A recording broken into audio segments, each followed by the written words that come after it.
څوک چې تا پسې روان وي تل تر تله به یادېږي خو چې ستا نه وروستو کېږي باچا خانه سړی مړ شي. څوک چې تا پسې روان وي تل تر تله به یادېږي خو چې ستا نه وروستو کېږي باچا خانه سړی مړ شي. بسم الله الرحمن الرحیم. ډېره زیاته مننه د اشفاق بھائی چې موږ له مقرره کړه. څو شعرونه به درته ډالۍ کوم چې الوت لخې پخې وزرې ساته، الوت لخې پخې وزرې ساته او د بزدلانو نه ځان لرې ساته، او حاجي صاحب شابه که څلور واده کا او بیا دا ټولې مرورې ساته. مننه حاجي صاحب. الوت لخې پخې وزرې ساته او د بزدلانو نه ځان لرې ساته، او حاجي صاحب شابه که څلور واده کا او بیا دا ټولې مرورې ساته. سوشیم نه نور چې ته څه وایې چې دا سړی د کلي نه بهر کا، ته څه وایې چې دا سړی د کلي نه بهر کا، او په ده خو زه د خپل زړګی وطن ساتم پیره. مننه. او ته څه وایې چې دا سړی د کلي نه بهر کا، په ده خو زه د خپل زړګی وطن ساتم پیره.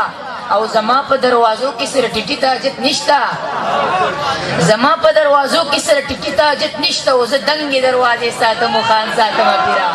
دوی فرشتې غوندې انسان ته هم کافر ویلې، دوی فرشتې غوندې انسان ته هم کافر ویلې، مړه دې خلکو باچا خان ته هم کافر ویلې.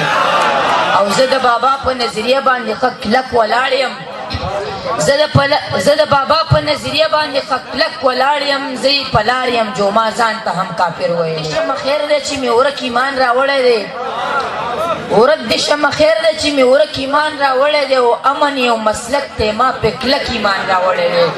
او دلته کې د خلکو ځکه تورې جګې کړي دي، دلته یو جنۍ په یو هلک ایمان راوړی دی. مننه.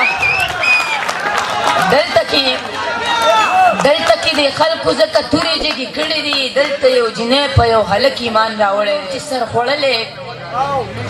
سرخوړلی د زندان په لار روان دی، یو سړی د باچا خان په لار روان دی. سرخوړلی د زندان په لار روان دی، یو سړی د باچا خان په لار روان دی. ګاونډي ورته یې کډه په سر کړې، د لوی کور افغانستان په لار روان دی. ګاونډي ورته یې کډه په سر کړې، د لوی کور افغانستان په لار روان دی. او که خان نه وي نو ملا خو یې ستایلی، منیر څه د غني خان په لار روان دی. یو نظم درته ډالۍ کوم چې حجر اسود مې ښکل کړو، د حسن حد مې ښکل کړو، حجر اسود مې ښکل کړو، د حسن حد مې ښکل کړو. زه شنې روضې ته لاړم، شین ګمبد مې ښکل کړو، لاچي له ونګه لاړم، خبرې څنګه لاړم، بغیر احرامه لاړم، بغیر له لنګه لاړم. لاچي له ونګه لاړم، خبرې څنګه لاړم، بغیر احرامه لاړم، بغیر له لنګه لاړم. چا ویل پیر شوې لاړې، چا ویل کافر شوې لاړې، چا ویل دروغ دی ووي، چا ویل رښتیا دی ووي، ما ویل خوب مې لیدو. چا ویل پیر شوې لاړې، چا ویل کافر شوې لاړې، چا ویل دروغ دی ووي، چا ویل رښتیا دی ووي، ما ویل خوب مې لیدو. خلک حیران پاتې شو، وی عجیبه کیسه وه، دا خو خوږه کیسه وه، څومره په لنډې وکړه څومره اوږده کیسه وه. وی عجیبه کیسه وه، دا خو خوږه کیسه وه، څومره په لنډې وکړه څومره اوږده کیسه وه. بس زه راپاڅېدم، هغه مې خپل مې پرېښو، روشن مې ځان سره وي، منیر که پیر خو دی منیر کافر هم نه دی. لاچي له ونګه خوښ مې نه شوي، یا غنم رنګه خوښ مې نه شوي، یا ربې ننګه خوښ مې نه شوي، د سترګو جنګه خوښ مې نه شوي، د تورو جنګه تا به ټول عمر کوم. باسین صاحب وایي چې انګورې سره یاري ده، که د بنګ سره یاري ده، انګورې سره یاري ده، که د بنګ سره یاري ده، د مستو خود ژوند هر یو رنګ سره یاري ده، د مستو خود ژوند هر یو رنګ سره یاري ده، انګورې سره یاري ده، که د بنګ سره یاري ده.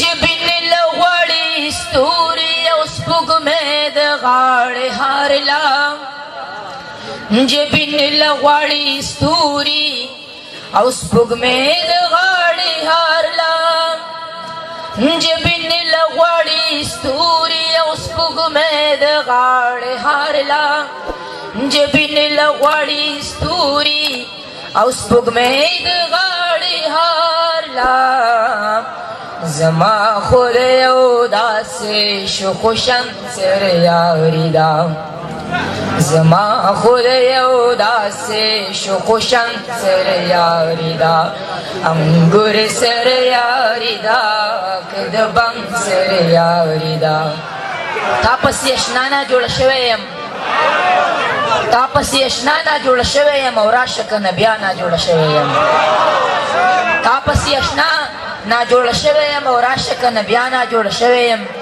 تا چې بخیرې کولې نو روغ ومه تا چې بخیرې کولې نو روغ ومه اوس چې کړې دعا نه جوړه شوی یم او زه لکه پتنګ درنه تاویږمه ته که ورڼا نه جوړه شوی یم او ته پرون نه جوړه وې خبر شومه زه کرني بېګا نه جوړه شوی یم